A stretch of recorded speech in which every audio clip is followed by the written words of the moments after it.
Pagaliau žiema atėjo ir į mūsų kiemą. Nors lauke spaudžia šaltukas, Klaipėdos jaunimas nepraranda polėkio ir bando pačiomis šilčiausiamis bei aktualiausiamis akcijomis įžiebti jaunimo aktyvumą Klaipėdoje.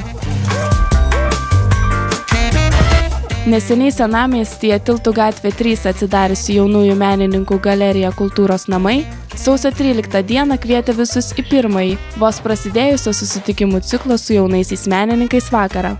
Dalyviai susitiko su kūrybinio universalumo nestokojančių tapytojų, grafikų bei rašytojų Gediminu Bytautu. Susitikime jaunasis menininkas ne tik pristatė savo kūrybą ir darbus, bet ir išgirdo Antano Stanevičiaus nuomonę, kokį indėlį į meno visuomenę atnešė jo darbai. Taip pat vakaro atmosferą jaukumo suteikė ir jaunojo gitaristo Andriaus Archipovo muzika.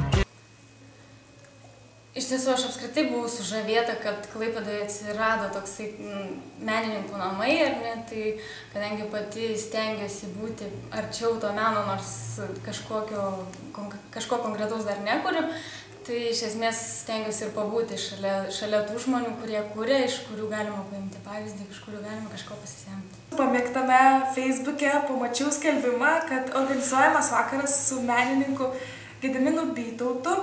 Ir kadangi jisai, kaip jį reklamavo, kad jisai yra universalus kūrėjas ir piešia, ir tapo, ir muziką užsiminėja, tai galvoju, būtinai reikia ateiti susipažinti su juo, ką jisai papasakos apie save ir savo kūrybą.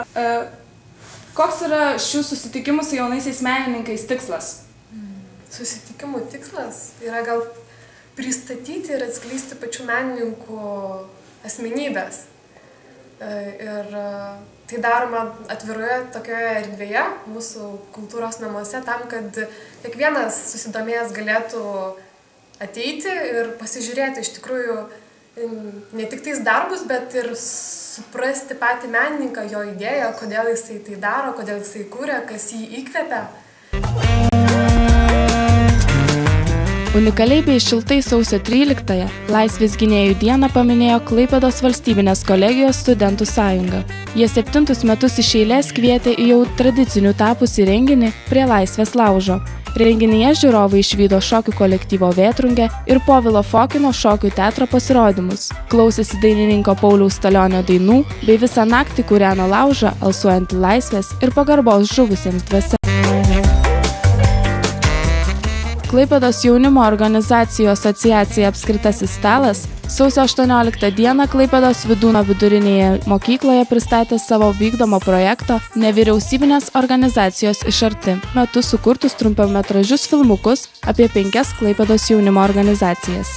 Moksleiviai susipažino su jaunimo kultūrinės organizacijos Kultūros raktas, Kristaus karaliaus ateitininkų kuopos, Lietuvos skautijos Pamario tunto, jaunimo skatinimo fondo bei Lietuvos moksleivių sąjungos veiklomis, žiūrėdami jų bendraamžių sukurtus filmukus. Šiuo projektu KLAS skatina moksleivių įsitraukimą į jaunimo organizacijų veiklą. Tiesiog, kaip pats renginys, ar tokių renginių reikia? Manau, žinoma, kad reikia, nes tikrai labai daug žmonių, manau, susidomėjo. Aš ir pati galvojau, seniau dar galvojau apie skautus, dabar kadangi Julija yra, tai tikriausiai prisijungsiu. Ir šiaip labai, manau, daug organizacijų ir gerai, kad jos visos yra su kažkokia skirtinga pakraipa, nes, pavyzdžiui, verslas nuo skautų tikrai skiriasi ir labai daug skirtingų žmonių yra, kurie norės prisijungti prie skirtingų dalykų. Aš manau, kad iš tikrųjų labai reikalingi dėl to, kad jau ir viena mokytoja paprašė ateiti asmeniškai papasakoti jos klasėje apie mūsų veiklą ir buvo, kas iš karto atėjo po pristatymo paklausti, o tai ten jūs ten buvot, tai ir man patiko ten labai ir aš taip irgi norėčiau ir aš manau, kad iš tikrųjų labai vertinga.